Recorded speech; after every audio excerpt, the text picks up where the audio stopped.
हमारी संस्कृति, हमारे संस्कार सदा रहें हमारे साथ। सब्सक्राइब करें तिलक। भक्तों नमस्कार, प्रणाम, सादर नमन और अभिनंदन। भक्तों, भगवान शिव के लिए कहा जाता है कि शिव समान दाता नहीं, विपत्ति विदारणहार। अर्थात इस ब्रह्मांड में भगवान शिव एकमात्र ऐसे दाता या देने वाले देवता हैं जो अपने भक्तों की सभी समस्याओं को समूल नष्ट कर देते हैं। इसलिए भगवान शिव को औधड़ दानी भी कहा जाता है। शास्त्रों और पुराणों में भगवान शिव की अहेतुकी कृपा की अनगिनत ऐसी कथाएं वर्णित हैं। अनेकों ऐसे धाम हैं जहां आज भी शिव भक्तों पर भगवान शिव की कृपा बरसती है। भगवान शिव को समर्पित कुछ ऐसे मंदिर भी हैं जहां से मृत्यु के देवता यमराज भी हार कर लौट गए।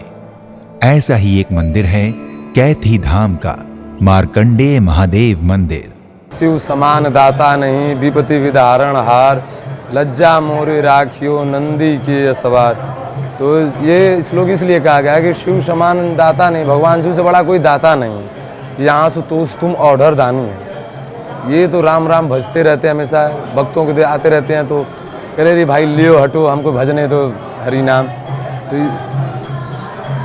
यहाँ दर्शन पूजन करने का ये लाभ है, जल चढ़ाने से है, महामृत्युंजय करने का लाभ है। तो ये बहुत बड़ा स्थान है। भक्तों, मार्कंडेय महादेव मंदिर वाराणसी से करीब 30 किलोमीटर दूर गंगा गोमती के संगम तट कैथी गांव में स्थित है। ये स्थान वाराणसी गाजीपुर राजमार्ग पर पड़ता है। मार्कंडेय धाम के नाम से सुविख्यात ये कैथी धाम महर्षि गर्ग, महर्षि मृकंड और महर्षि मार्कंडेय की तपस्थली होने के कारण लाखों भक्तों की आस्था का प्रतीक है। भगवान शिव को समर्पित श्री मार्कंडेश्वर महादेव धाम पूर्वांचल के प्रमुख धामों में से एक है। मार्कंडेय पुराण में यहाँ प्रतिष्ठित शिवलिंग को 12 ज्योतिर्लिंग के समकक्ष बताया गया है। ये मार्कंडेय जी बहुत तपोस्थली भूमि है। यहाँ पुत्र जिसको अगर पुत्र नहीं हो रहा है, यहाँ पुत्र आयु और गर्भ आधा, यहाँ 3 चीज़ की यहाँ होती है पूजा पाठ। ठीक है। यहाँ जो भी भक्त आया है सीधे सामने गंगा नदी है, माता जी सब स्नान करके वहाँ से एक लोटा जल लेके आते हैं और भगवान को अर्पित करते हैं। तब भोलेनाथ सबकी कामना पूर्ण करते हैं। भक्तों, मार्कंडेय महादेव मंदिर से जुड़ी एक पौराणिक कथा है जिसके अनुसार ऋषि मृकंड और उनकी पत्नी अरुंधति भगवान शिव के परम भक्त थे, परंतु उनकी कोई संतान नहीं थी। वो संतान की कामना से भगवान शिव की कठिन तपस्या करने लगे। उनकी तपस्या से प्रसन्न होकर एक दिन भगवान शिव ने उनके समक्ष साक्षात प्रकट होकर दर्शन दिए। ऋषि दंपत्ति ने भगवान शिव से पुत्र प्राप्ति का वरदान मांगा।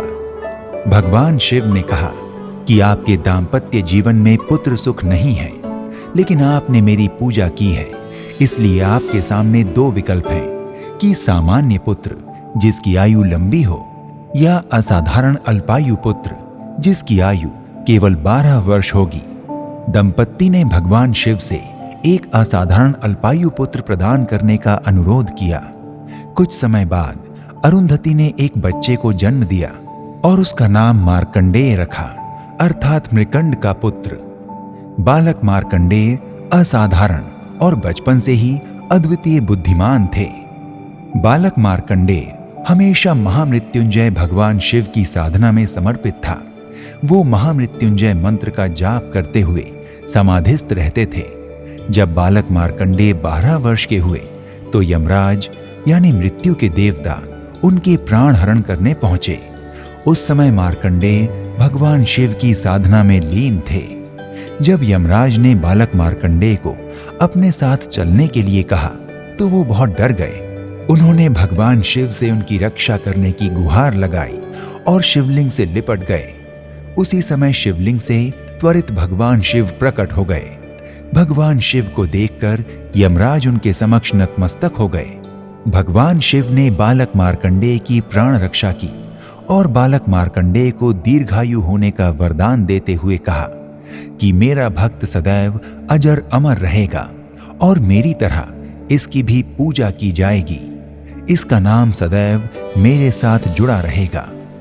और भगवान भोलेनाथ ने अपने परम भक्त मार्कंडेय को कहा कि आज से जो भी भक्त इस स्थान पर आएंगे, मेरे सामने तुम्हारी पूजा अर्चना करेंगे, वो सदैव अकाल मृत्यु से सुरक्षित रहेंगे। तभी से इस धाम में विराजमान भगवान शिव को मार्कंडेय महादेव के नाम से जाना जाता है। भक्तों, अगर आप मार्कंडेय महादेव मंदिर पहुंचकर भगवान मार्कंडेय का दर्शन पूजन करने के इच्छुक हैं, तो अपने बजट, क्षमता और सुविधा अनुसार यात्रा का शुभारंभ कीजिए। तो आज के इस एपिसोड में इतना ही। एक नए धाम की यात्रा में फिर मिलते हैं। नमस्कार, प्रणाम, इति शुभम।